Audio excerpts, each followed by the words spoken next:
What's up guys, MizzoFrizzo from Pitchfork Academy here, and in this Unreal Engine 5 tutorial I'm going to show you in just under 1 hour how to set up the bare essentials of a true first-person shooter.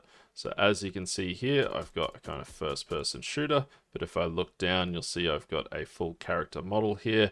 If I press F8 to eject and have a look, you'll see that there is a full third-person character model here. So this is a true first-person shooter setup where the camera is mounted to the head. But because it's true first person, there's a full character model here, which can be seen in third person. And I will be showing you how to set up this for multiplayer. So we're going to replicate a few of these systems for multiplayer, such as looking up and down and firing the weapon. This is a pretty nice setup that can be achieved very quickly and very easily. So without further ado, let me show you how to do this. Alrighty guys, now for the record, I'm using Unreal Engine 5.4 to record this tutorial. Pretty much everything I show you can be done in any version of Unreal Engine 5, but I do recommend you follow along in 5.4 or later because a couple of small things such as the retargeting method were different in older versions of the engine, but also the military weapons pack that I've added to a blank project and uploaded for you to download and follow along with this tutorial was added to a 5.4 project. So you will need 5.4 or later to open that up and follow along. And while we're on the subject of the military weapons packs, those asset packs have long been abandoned by their developer. They were free for a very long time, so I'm not sure about licensing on those asset packs. I would suggest that you are pretty much okay to use those for whatever applications you would like. That's not legal advice, but I do think you'll be okay. I've just provided them so that you can follow along with this tutorial. So with that being said, we're going to create a new project using the third person template. We're going to be doing blueprints only. Call it whatever you want and hit create. And now that the editor has fired up, the first thing we're going to do is head on down to third person and blueprints, BP third person character. And we're going to make a few changes to this third person character blueprint to turn it into a true first person character blueprint.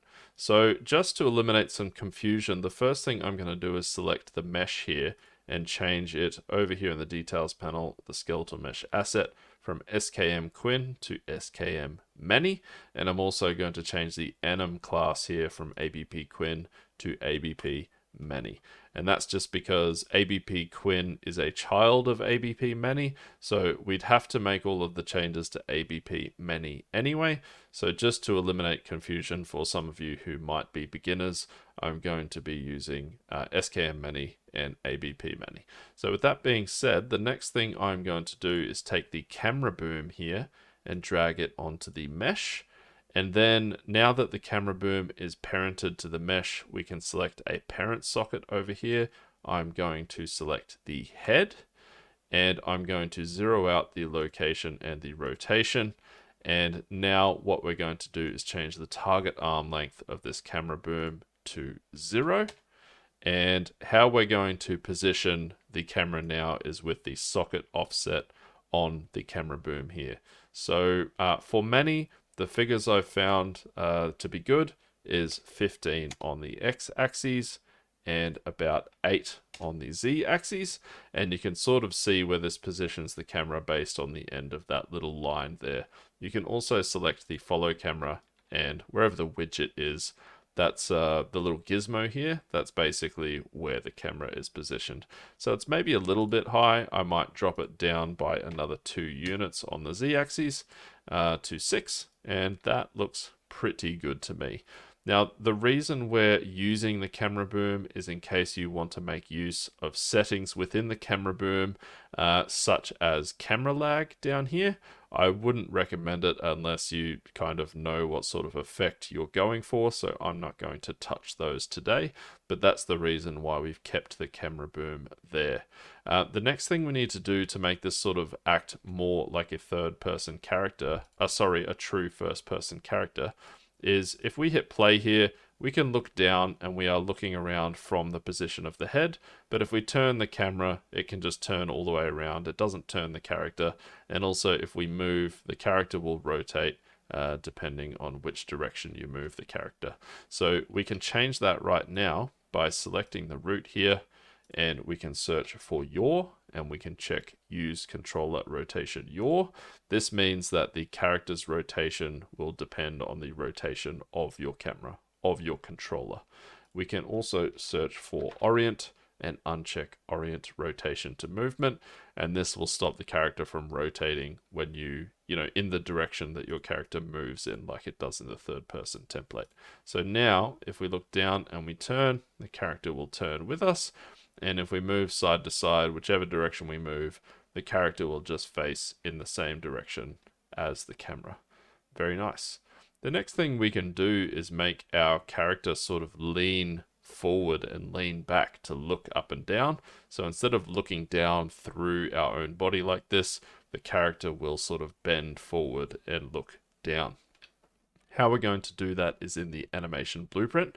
So what we can do is select the mesh here, and over here, the anim class. We can hit this little browse icon and it will browse straight to the animation blueprint. But if you're wondering where this is, it's in content, characters, mannequins, and animations. Then we've got the animation blueprint for Manny right here. Let's go ahead and open this up. And the first thing I'm going to do in here, if we look over here at the event blueprint initialize animation, it's basically casting to the character class and setting this variable, which is a reference to the character. But this is not a cast to the third person character class. It's just a cast to the general, the parent class, which is character. And we want an actual reference directly to our BP third person character. So we're going to delete this cast here, drag off of get owning actor, and cast to third person character, BP third person character. We can plug in the execution pins here, and we also need to change this variable type because we will not be able to plug this in. Oh, we can plug this in, but we're going to change this this variable type anyway. So we can select this this character reference node and change the variable type over here to BP third person character object reference. Change variable type. We'll do some things and stuff. And now this is a direct reference to our BP third person character, which means we could drag off of this character reference here, or we can get under references in variables, this character reference right here, we can get this, and this will allow us to pull data straight from this BP third person character right here. The next thing I'm going to do is just organize this event graph a little bit so it's a little bit less overwhelming. So we can select this comment box right here, select the first few words here, set velocity and ground speed, and Control C to copy that. And then I'm going to select all of this stuff right here, right click, collapse nodes, and paste in set velocity and ground speed like so. I'm going to do that with these three comment boxes. So select the next one. And let's grab set should move, Control C that. Select all of this, right click, collapse nodes, paste in set should move, and set is falling, Control C that. Select all this, right click, collapse nodes, paste in set is falling, and nice. That's much more organized and less overwhelming to look at, because you're probably not going to do much with these anyway, but they're still there. You can always open them up if you need to access that code again. So let's create our own little function, a fourth little function here on this sequence node. I'm going to add a pin, and off of the character here, I'm going to get control rotation, and I'm going to right click here and split the struct pin. Off of Y, the pitch right here, I'm going to drag off and find a subtract node. And now this is very important.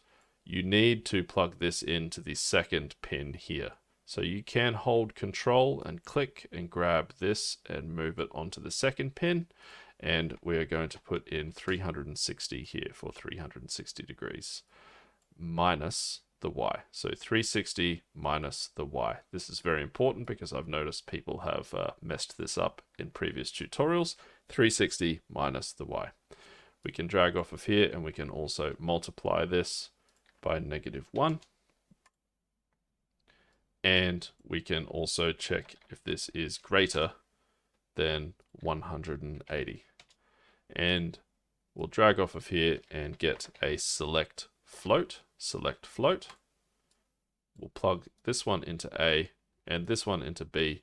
And basically what we're doing here is this control rotation on the y-axis. When we look up and down, it provides a different sort of set of values if we're looking up beyond horizontal to when we're looking down below horizontal. So this is basically checking which one we're doing, and it's performing the relevant math to basically make this a more manageable float, you know, that goes from -90 to +90 sort of thing. So the next thing we need to do is divide this by the number of bones we're going to modify, because we're actually going to use this to rotate the spine bones of our character depending on, you know, the angle that we're looking up or down. So we're going to actually divide this by 5, because you'll see in a moment that we're effectively going to multiply this by 5 spine bones. So we need to divide it by 5 now. And then what we can do is make a rotator. So make rotator, and we'll leave that plugged into the X. And then this rotator we're going to promote to a variable, and let's just call it spine rotator, something like that. Can grab all of this, move it down a bit. Whoops. Move all this down a bit. Plug this next execution pin into the set node here, and then all of this right here, we can select all of it, right click, collapse nodes, and we'll call this something like calculate spine rotation. Put this up here so it's all neat and tidy. Nice. Now that we have that spine rotator, we need to apply it to the spine bones in the anim graph. So you can just double click the anim graph down here to go to the anim graph, and we're going to change this around a bit. The first thing we're going to do is hold Alt and click here to disconnect main states. And I'm going to grab this main states state machine, and I'm going to do the very same thing that they've done with locomotion here, which is cache the pose so that you can pull it out anywhere you want somewhere else in the graph and use it. So I can drag off of main states here and search for cache, new save cached pose, and we'll call this main states. And now we'll have access to this main states pose wherever we want in the graph. So if you double click on this main states state machine, you'll see that what we've got in here is different states like locomotion, landing, falling, jumping, fall loop, and basically these transition rules are based on different things that your character is doing, such as being in the air or moving, and that will know which states to transition into and which animations to play. Like locomotion, for example, is just the cached pose locomotion. And if we go back out to the anim graph here and look in locomotion, we've got our idle and our walk and run. And this is should move and should not move. So this tells our character's skeletal mesh which animations it should play. So we're going to go back out to the anim graph here, and we're basically going to use main states to power the lower body of our character. How we're going to do that is we're going to disconnect these as well. We're going to put this default slot last, and what this is a slot into which you can put an animation montage. So, you know, you've got a montage like your character falls down and dies or something like that. You can slot this into this montage and it will sort of play over the top of whatever you plug into the left here. So it will sort of play this instead until it's finished and then go back to its normal animations. What we're going to do is find a node called layered blend per bone and plug this in here. And what this is going to do is blend the lower body animations and the upper body animations. So we can play different animations on the lower body to the upper body. and we're going to blend from the first spine bone upwards. So just to give you a brief rundown of what that looks like, what you can do is click this little button here and it will take you to the skeleton that this animation blueprint is using. And the first thing I'm going to do in this skeleton asset is click preview mesh up here and change the preview mesh to SKM many. And then down here it will ask you if you want to apply this to the asset permanently instead of just temporarily. So I'm going to click apply to asset, and it means whenever I open this skeleton, it's going to show many instead of Quinn. Over here, you've got a skeleton hierarchy. So this is all the bones in the skeleton and what they're parented to in this little tree right here. But you can also visualize the skeleton by clicking character, bones, all hierarchy. And now we can see the entire hierarchy of our character's skeleton. If I click this little bone right here, just above the pelvis, you'll see it's called spine_01, and highlighted in white are all of the bones below spine_01 on the skeleton's hierarchy right here. So this is the bone that we're going to use to blend in our upper body animations. We're going to blend animations onto spine_01, and every bone that's below it in the hierarchy, which as you can see denoted by the white, is the entire upper body. So that's what we're doing here. I'm just going to clear this by going character, bones, and none, because that can become distracting.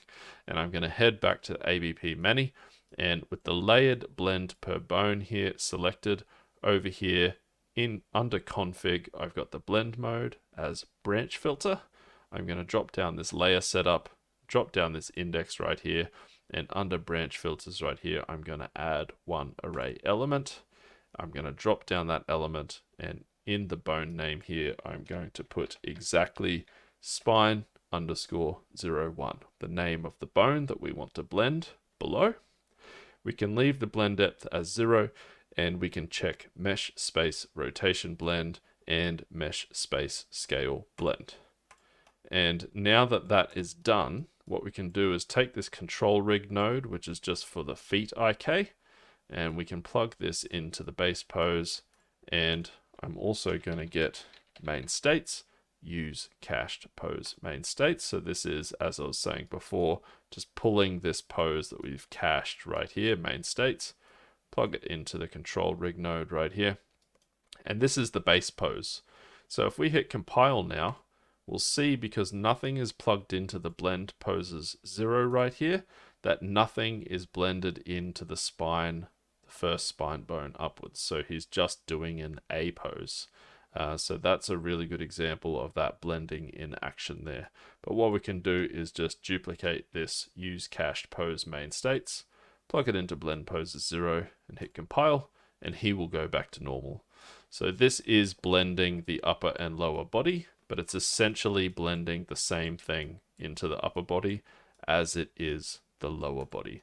But we want to basically rotate those 5 spine bones, and we're going to do it only on the upper body animations. So what we'll do is we'll disconnect this here, we'll move this out a bit, we're going to right click in some empty space here and search for mod, and use this node transform modify bone.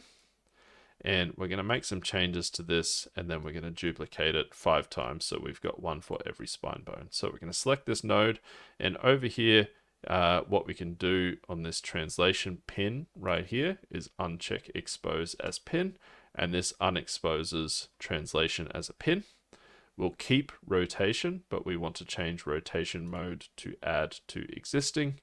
And then scale, we can unexpose that as a pin. Alpha, we can unexpose that as a pin. So you've just got this one pin rotation, and the rotation mode is set to add to existing. That's very important. Now that we've done that, I'm going to press Control D to duplicate this 4 times so that we have 5 of them. I'm going to plug main states into the first one here. You'll get this little interim node local to component. I'm also going to make sure to plug these into one another like so. So the output into the input of the next one. And then the last one here will plug into blend poses 0 like so. Now I'm going to grab my spine rotator and pull it out here. I'm going to plug it into the rotation of all of these nodes. And the last thing I need to do to make this work is select a bone to modify on each of these nodes. So I'll select the first one, and over here, bone to modify, I'm going to select spine 0, 1. Select the next one, spine 2. Select the next one, spine 3. Spine 4, and spine 5. And now I'm going to hit compile, and if I hit play, what you'll notice when we look down is our character will sort of bend forward, and if we look up, he'll bend up. So you can see this more clearly if I press F11 to full screen, and then I press F8 to eject from my character. I can have a look at my character, and he's bent over forward like that. It does look a bit odd, like he's seen a bug on the ground or something, or a penny, and he's looking down at the floor, but it will look a bit more natural once his arms are up in front of him holding a weapon. And conversely, if we look up and eject, it also will look a bit odd. But this is sort of just a base setup, and you can go on to modify this by rotating different bones and applying some math to it to, rotate some bones more than others. But this is just a really sort of basic way to get him looking up and down and to keep his hands in front of him, because we're not rotating the neck bones or anything like that. The hands will stay right up in front of the camera. So with that being said, let's go ahead and add a weapon and some animations to his upper body. Now, Epic Games themselves have an asset pack called the Animation Starter Pack, and it is on Fab, but it's a bit tricky to find. So I'm going to take you through this so that you can find it. If you don't have Fab installed on the Fab plugin installed on your engine, what you may need to do is click the Cube Plus icon here and head to the Unreal Marketplace. And then if you go to the Unreal section and the Library tab and scroll all the way down to the bottom, you should have the Fab UE plugin here automatically, even if you haven't added this. You need to install this to your engine, and you may need to go to plugins and make sure that it is activated. So in edit and plugins, search for Fab, make sure the Fab plugin is activated. You may need to restart your editor at this point, and then you will also want to go to Window and Fab right here. You can access Fab like so. I've got it down here. I've got the Fab plugin right here, but you may need to do this the first time that you do it. I don't know what to tell you. Fab is a nightmare. It is very hard to navigate and find things that you need. Don't get me started. But today, what we're looking for is the Animation Starter Pack. And what's really weird is if you search Animation Starter Pack, it will not come up. Even if you filter for free under price, it will still not come up. But one thing you can do to find it is go to the supported engine versions right here, drop this down and select anything from 5.0 to 5.2, because these are the official compatible versions for this asset pack. So now that I've done that, I should be able to see it here. Here it is, the Animation Starter Pack. So you want to go in here, download this one, add it to your project, and you just want to select the most recent compatible version up to the version that you're using. So I'm using 5.4. I'm just going to select the most recent compatible version, 5.2, and hit Add to Project. This may need to download if you haven't downloaded it already. And once it's downloaded, it will add this folder, Anim Starter Pack, right here with all of these animations. Now, we'll retarget these in a moment, but while we're here, we might also add the Military Weapons Pack to this project. So you want to go ahead and download the zipped project in the description and open it up. And now that I'm in the Military Weapons project, I'm going to select both of these folders here and right click and migrate. everything should already be selected. So just hit OK. And I've navigated to my projects. Project files, I'm going to select the content folder and hit select folder, and everything should migrate over. So if I close this project now, I should have these military wep dark and military wep silver folders right here. If I head into weapons and anims, for example, and open up fire rifle W, then that animation is working correctly on the correct skeletal mesh, so that has imported correctly, and this is the assault rifle that we're going to use today. So that's good that that's working. But before we get onto the weapon, let's just retarget these animations from the anim starter pack. So I'm going to right click in the anim starter pack folder and create a new folder, and I'm just going to call it UE5. And then in the anim starter pack folder, what I can do is just right click on any of the animation sequences right here and go to retarget animations. SK mannequins already selected. The target skeletal mesh will be the skeletal mesh of your character, which for me is SKM many. And then I'm just going to click in this drop down here and Control A to select everything here. Export animations. I'm going to put them in the UE5 folder that I just created. And I'm also going to add the prefix UE5 underscore like so. Hit export, leave everything as default and hit export. Once those have duplicated and retargeted, it should take you to the folder they've been duplicated into. And the next thing I'm going to do is hit save all, because I've got quite a few new assets here. I'm going to hit save all, save selected, just in case my engine crashes. Nice. And now if we open one of these up, say UE5 idle pistol, you see we've got a little pistol idle animation for our UE5 mannequin. Now these are not the best animations, but it does get you off to a good start. It gives you all of these animations to play with. I use these in a lot of my tutorials for that reason. But what we might use today is UE5 idle rifle iron sights. This one right here. I'm going to use this to hold his rifle up in front of him. So let's go ahead and create a socket for our assault rifle before we add this animation. So in the SK mannequin right here, what I might do is select preview animation, and I'm going to find UE5 idle rifle iron sights, apply this animation. I'm going to hit pause down here and then take it back to the first frame like so. And then what we want to do is find the right hand underscore R. We can right click on that and add a socket. And I'm not going to change the name. I'm just going to leave it as hand underscore R socket. On hand R socket, I'm going to right click and add a preview asset. I'm going to add the assault rifle B like so. And then we need to get this more or less into the right position. So I'm going to rotate this by 90 degrees.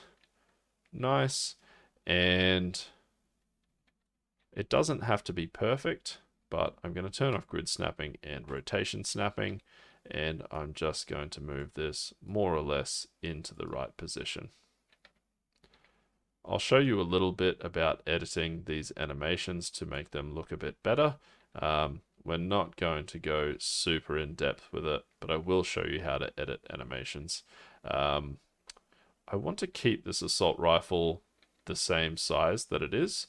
It is quite big, but the reason I'm going to keep it this size is so I can nestle the butt into his shoulder when we change this animation and make it look half decent from third person, because as I said before, we are going to set this up to work replicated for multiplayer so that we can look at this character from third person and it looks half decent. But all we're worried about here is basically nestling the handle into the right position into the palm of his hand like so. Don't worry about any of the fingers or anything like that. Just gonna put it sort of in his hand like so. Might be able to come back just a little bit, and that's good there. Nice. Let's go ahead and edit this animation just before we add it to our animation blueprint. So I'm going to save this, and then I'm going to go back to the folder here, find UE5 idle rifle iron sights and open this up. And because we added that preview asset to the skeleton, it should already be there. What we're going to do is hit pause on this animation, take it back to the first frame, and now we're basically going to mess with this pose a little bit. So the first thing I'm going to do is rotate his right hand so that the weapon is a bit more straight. I'm going to find the right hand here, and here is a very, very useful button up here to change this between object space and world space. So you can see now this gizmo is aligned with his hand, but if I click this button right here, it will then be aligned with the world. I'm going to change back to rotation, and I'm going to just rotate his hand so that the weapon is a bit more straight, like so. It's pointing straight out in front of him. Don't worry about the sort of horizontal axes right here, because the next thing I'm going to do is bring this butt into his shoulder. I'm going to select the right lower arm, and I'm just going to bring it back into his shoulder like so, and then select the upper arm R and bring it down until the weapon is basically straight like so. And we can sort of use this plane that he's standing on as a bit of a reference. Doesn't have to be exact, but just making it pretty straight like so. And this is so that it's going to look decent in third person to any other players. I'm also going to fiddle with his left hand a little bit. It's a little bit kinked inwards there, so I'm going to select the left hand, rotate it out like this a little bit, and bring it up like so. And then I'm going to use the left upper arm to get this hand into a better position. So select the left upper arm and rotate this in and up a bit, so his hand is more or less in the right position. And that's pretty good. I'll bring it over a little bit more. And now I'm going to mess with the fingers a little bit. So I might find the left thumb, ring thumb. So we've got the thumb right here. And this is a very good example of where you might want to change this to object space, because you kind of want to rotate the joints, especially the smaller joints, in line with the bone itself, so that you don't, totally put them right out of whack. But I'm just going to bring this in so his thumb is touching the gun a little bit here, and the fingers on this side are already pretty good. I might speed this up, but I'm just going to mess with these fingers to get them a little bit better. And now that that hand is looking a bit better, I am also going to do the right hand, so it wraps around the gun a little bit. Might try to fix this thumb a little bit, even though it might be a bit of a lost cause. Let's find the right hand, and then down here we've got thumb 1, thumb 2, thumb 3. We can mess with these a little bit, bring his thumb around a little bit maybe. Get the second thumb joint and maybe rotate it a little bit like this. This is gonna look a little bit weird, but it really depends like how much time and effort you're willing to put in to make the animations look good. I'm just going to speed this bit up, but I'm basically going to put his index finger through the trigger guard and try to make these the rest of these fingers clip through the gun a little bit less. Now, the gun is still like way too big, and like I said, I'm not going to try and get this perfect, but I've just fiddled with his fingers so it's just looking a little bit better. And the next thing I'm going to do is keyframe all of these changes to make sure that they stick. And the easiest way to do that is just select the skeleton tree over here and press Ctrl A to select the entire skeleton, and then click this plus key icon right here, and it's added a keyframe to the start of this animation for all of those positions. Now, if I hit play, you'll see that his hands will move around a bit. That's just the animation. They do have quite a bit of movement going on, but for the purposes of this tutorial, that is a lot better than what we had before. It's a pretty decent looking pose. From third person, it's going to look okay. From first person, there's going to be quite a bit of movement going on. But yeah, you know, what can you do? Now let's add this animation to our animation blueprint and see how it looks in first person. So if we go to ABP Mani, what we need to do is basically replace this main states right here with the animation that we've just edited. So I can delete this main states. I can find UE5 idle rifle iron sights and drag this out, plug this in here, and make sure that you check loop animation to make sure that this animation doesn't just play to the end and then stop. It will continuously loop. So if I hit compile now, you'll see he'll go into that animation pose. And the next thing we need to do is add the actual weapon to our character. So if we just add a skeletal mesh component to the components tab right here, add a skeletal mesh, I'm gonna call it assault rifle. Make sure that it's parented to the mesh. So if it's not parented to the mesh, just click and drag it onto the mesh. And then what we can do is select the skeletal mesh asset right here. It will be assault rifle B. We can then select the parent socket right here. And that's going to be the hand R socket that we created. And then zero out the location and the rotation if you need to. As you can see here, that's in the exact position of the socket, and it's playing the exact animation that we just edited. So that is all working nicely. We can hit compile now and hit play and see what this looks like. And the position is not amazing, but I'd say actually this is pretty good for an idle pose. And we basically got a true first person character now. And if we look down, press F8 to eject and have a look.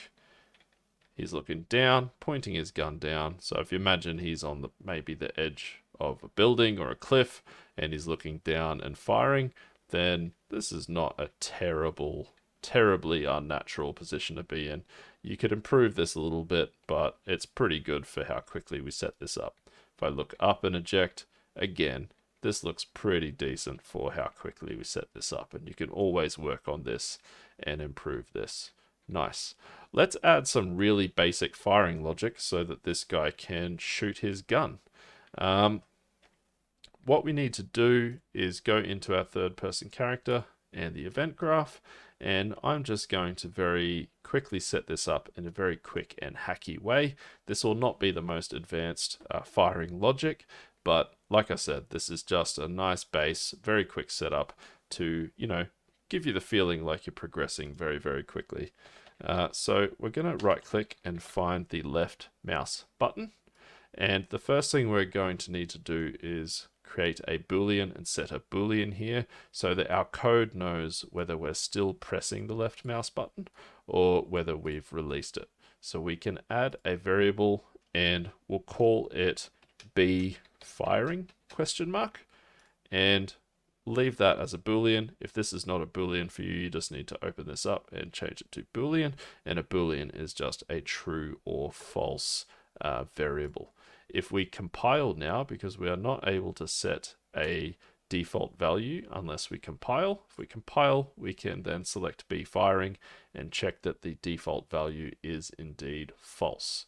We can hold Alt and click and drag this out to get a set node, and then we can press Ctrl D to duplicate that set node.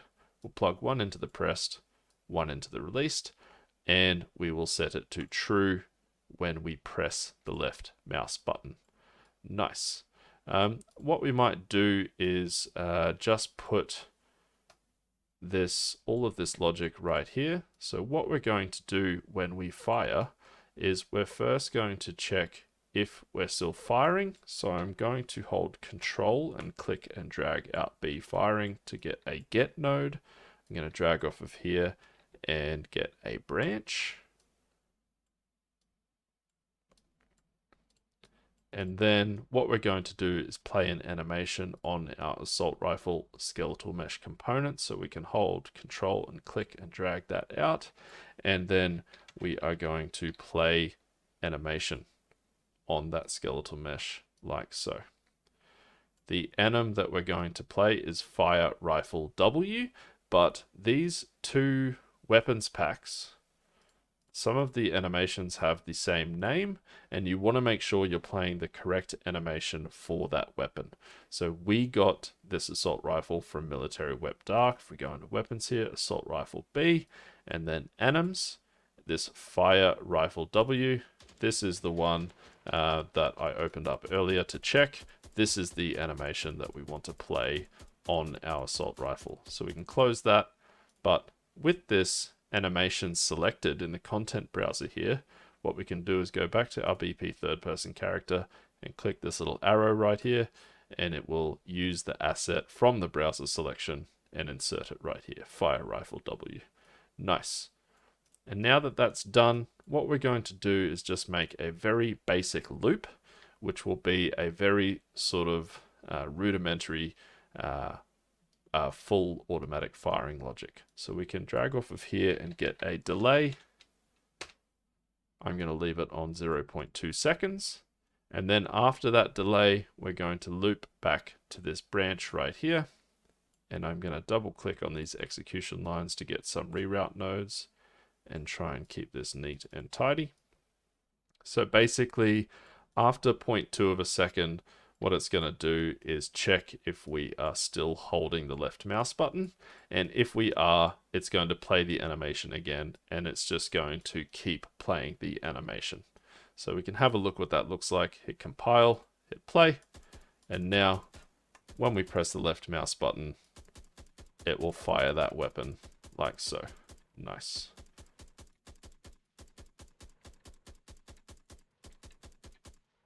Let's draw a line trace as well. So what we might do is actually put this play animation into a function, and then we can also draw a line trace at the same time. So if we select these two nodes right here and right click and collapse to function, we can name this function fire. And then basically this has just become a call to a function called fire, which you can find over here in the functions, and any logic that we put inside of this function will be called right here as part of our very basic fully automatic firing logic. So we can double click on fire right here, and let's just do a very simple line trace from the camera. So what we can do is find a node called line trace by channel, and just before we go any further, what we might want to do is create our own trace channel for our guns to fire from. So we can see that trace channel here is set to visibility, and we've also got camera, but let's create our own trace channel to add here. So what we can do is go to edit and project settings, and if we search for trace, you can see trace channels right here. We can add a new trace channel. We can leave the default response as block, and we'll change the name to bullets. You can call this whatever you want. I'm going to call mine bullets and hit accept. And now let's go back into our third person character, and you won't see the trace channel here until you right click on this node and hit refresh nodes. So we refresh that node, and now you can see the bullets trace channel like so. I'm also going to change the draw debug type to for duration, and that means that this will draw a debug line for 5 seconds of this color right here, so we can see where this is going. Now we want this to basically, we're just going to draw it from the camera. So what we can do is just grab the follow camera right here, and we can we'll get the transform, get world transform, whoops, can't type today, get world transform. This transform includes the location, the rotation, and the scale of the camera. We can right click and split the struct pin into those three different vectors right there, and the location of the camera is where we're going to start our trace from. We're going to end the trace where the camera is looking, a certain distance in front. So what we can do is actually drag off of location here and add, and we're going to add the forward vector. So if we drag off of return value rotation and get forward vector, we can multiply this, and we can right click on this pin right here and convert it to a float. And basically what this forward vector is a 1 unit, a 1 centimeter vector in the direction that this camera is facing. So then we can multiply this by however many centimeters we want our trace to reach. So I'm going to put in something like 10,000, and that is actually 100 meters. So I can plug this in right here and then plug this into the endpoint right here. And now we'll be drawing a line from our camera 10,000 units ahead of where our camera is looking. And I might just check trace complex as well. Now I hit compile and hit play, and when I shoot, you can see that it is drawing a line from the camera straight ahead wherever we are facing every time we fire. Nice. Alrighty. The next thing I want to look at with you guys is setting this up to work replicated so that it can work in a multiplayer game. Now, creating a multiplayer game is a very, very complex thing. If that is something that you want to do, more power to you. I wish you all the best, but it is going to be a lot of work and very challenging, near impossible for an indie developer, to be perfectly honest with you. But it is fun to set stuff up for multiplayer and work towards it.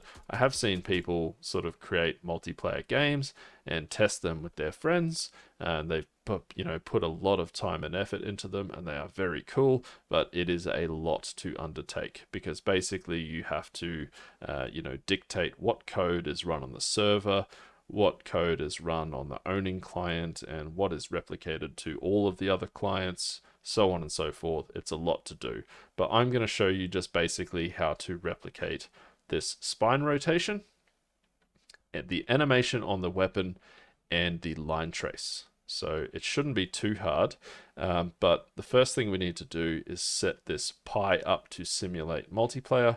So what we're going to do is drop this down right here, and down here in net mode under multiplayer options, we can change the net mode to play as listen server. We can also change the number of players to 2, and we can also select new editor window for the pi. So it opens up 2 players in these separate windows like so. And if I move out in front here, the first thing you'll notice is that when we look up and down, it is not replicated, and that's because the control rotation that we used for the spine rotation is not replicated. So I'm playing as the server here, and they can't even see the server looking up and down. I can press Shift F1 to get my cursor back and select this other player. Now the server can see that he's looking up and down, but it has to work for the server and all clients. So this is no good to us. We need some way of replicating this for all clients so that when we look up and down, the other players can see that we're looking up and down. You can also see that the weapon is not firing when I fire. The other players cannot see this happening, so we need to replicate that as well. Nice. Let's do the looking up and down first. So if we go to Manny's blueprint, animation blueprint, and we go back to the event graph and go into our calculate spine rotation, the problem with replication here is this get control rotation. And what we can do is we can drag off of the character here, and we can get base aim rotation, and we can right click here and split this, and you can see this looks very much the same as this one, but this one is actually replicated by default.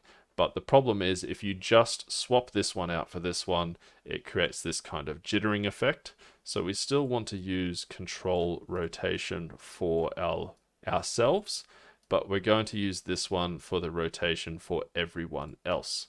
So what we can do is drag off of this character reference and get something called is locally controlled. And this is a Boolean based on whether the character that's being animated is a locally controlled one, or is another player. So we can use this to select float. And what we'll do is hold Control and click and drag these over to the return value on the select float. And then we'll plug the Y, the pitch of the get control rotation into the A, and the Y of the get base aim rotation into B, like so. And that is literally all we need to do to replicate this for multiplayer, the spine rotation. So if we hit play now, and we go over in front of the other character, you can see that they can see us looking up and down, but you'll notice that on your own screen, the gun is still moving very, very smoothly with the camera, but it is replicated for multiplayer. The same with the other window, very smooth on our screen, and the other person can see us looking up and down like so. Nice. So what we can do to replicate the weapon firing is something called a remote procedure call, or RPC. And we're basically going to turn this fire into an RPC. So all of this is done not just for us, but on the server and on all clients. So what we can do is just create a new custom event. So we can right click, search cus, and add a custom event. And I'm going to call this one run on server underscore fire. And I'm going to select this one, and over here in the details panel under replicates, I'm going to change this to run on server, and I'm going to check reliable like so. I'm also going to create another custom event, and I'm going to call this one MC for multicast underscore fire. And I'm going to select this one, and under replicates, I'm going to select multicast and reliable. Now, this might all be very confusing if this is the first time you've seen it, but basically you can see here this says executes on server, and this one says executes on all. So whatever we run here, if this is run on the server, will execute on all of the players playing on that server. So we're actually going to call MC Fire from the server, and then we are going to Alt click and disconnect our fire function here. We're going to put this down here, and then right here we're going to call the run on server fire like so. So every time we fire, it's going to execute this on the server, and the server is going to execute it on all clients. And what all clients are going to execute is whatever's in here, the line trace and the animation like so. So if we hit compile now and press play, we can run over in front of the other character, and you can see that the other player can see the gun firing and can also see the line traces being drawn. Now there's a problem here because the line traces are just going straight and they're not replicating the angle, the base aim rotation. So we can fix that, but it's probably better just to do these line traces on the server. We don't actually need to replicate them. So what we can actually do is just grab all of this stuff for the line trace from our fire function, hit Control X and cut this out of here. And then we're just going to run it right here on the server. And the reason for that is you don't actually need to do a line trace on every client. You don't need to pass that information over. You may just need to pass over sort of the hit results for spawning particle effects when you hit a wall or hit a person or do damage or something like that. Yeah, you don't actually need to run it on all clients. So with that being moved onto ROS Fire like so, what you'll notice is that the line will only draw in the servers window right here. Just going to make those like so it's a bit easier to see. And if we grab the other player and we shoot, you'll see that the lines do not appear on his screen, they just appear on the server. So the server knows where people are firing, but all of the players, all they really need to know is, you know, where those lines hit. You can see the foot IK working nicely there. That's very good. So yeah, that is all basically set up for replication. And that's all we set out to do today, guys. I do have other tutorials on replicated weapon system and multiplayer third-person shooters, for example. There's a lot to be learnt from those tutorials, but this is just the basic setup of a true first-person shooter.